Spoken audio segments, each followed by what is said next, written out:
ગીર સોમનાથ જિલ્લાના તાલાલા તાલુકાના ગોંદરણ ગામની કૃષ્ણા કન્યા વિદ્યા સંકુલમાં જિલ્લા કક્ષાના કલા મહાકુંભ સ્પર્ધા અંતર્ગત વિવિધ સ્પર્ધાઓનું આયોજન કરવામાં આવ્યું। આ સ્પર્ધામાં તાલુકા કક્ષાએ શ્રેષ્ઠ પ્રદર્શન કરનાર સ્પર્ધકોએ ભાગ લીધો અને પોતાની કૃતિઓ રજૂ કરી હતી। કાર્યક્રમમાં તેમજ તાલાલાના ધારાસભ્ય ભગવાનભાઈ બારડ, ગીર સોમનાથ જિલ્લા ભાજપ પ્રમુખ મહેન્દ્રભાઈ પીઠિયા, વેરાવળના ધારાસભ્ય વિમલભાઈ ચુડાસમા, ઉનાના ધારાસભ્ય કાળુભાઈ રાઠોડ, કોડીનારના ધારાસભ્ય ડૉક્ટર પ્રદ્યુમનભાઈ વાજા સહિત જિલ્લા કલેક્ટર દિગ્વિજયસિંહ જાડેજા વિશેષ ઉપસ્થિત રહ્યા હતા। ખેલાડીઓનો ઉત્સાહ વધાર્યો હતો।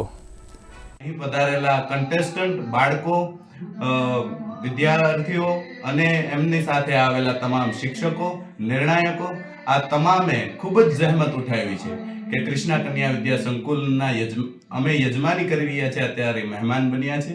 ભોજન વ્યવસ્થા પણ શાળા તરફથી રાખવામાં આવી છે।